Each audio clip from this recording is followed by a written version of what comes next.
Recording studio की शानदार मैया साथ देखे मैया साथ देखे कहले तैयारी कहे पूजिया मटिर के पास करबा गए।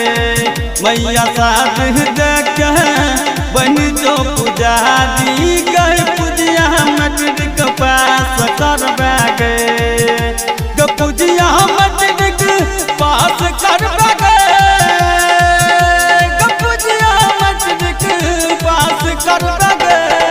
मैया साथ देखे बन जो पुजारी कई पूजिया मटिर के पास करबा गए।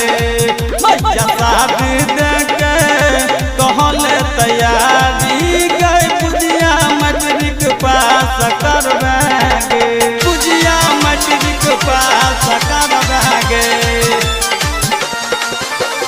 पूजिया मटिर के पास करबा गए।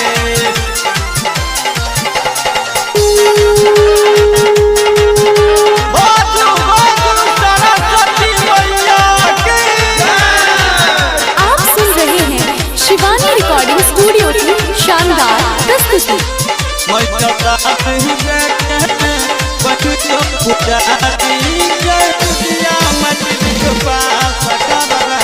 पीतिया के देवी मैया सरस्वती ओ करे पर्दाया करे पूरा सहती। हाँ विद्या के देवी मैया सरस्वती ओ करे पर्दाया करे पूरा सहती। मैया साथ देखे बन जो दुलारी गए पूजिया मटिर पास करबा गए।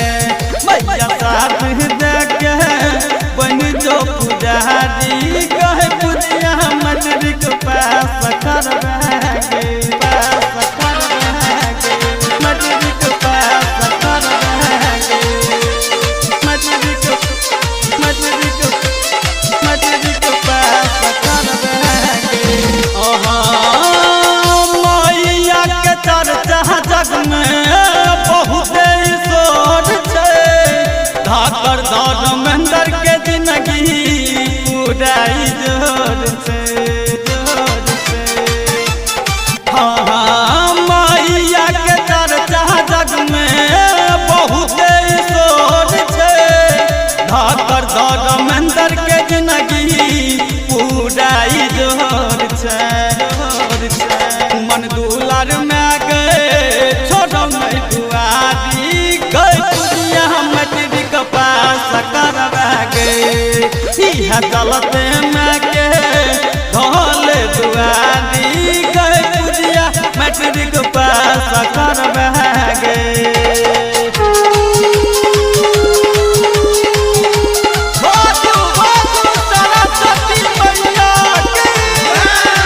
मैया साथ देखे मैया साथ देखे कहले तैयारी कहे पूजिया मटिर के पास करबा गए।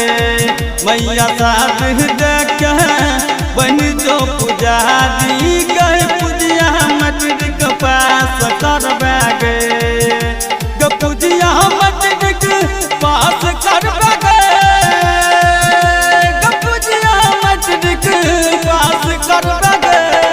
मैया साथ देखे बन जो पुजारी कई पूजिया मटिर के पास करबा गए। मैया साथ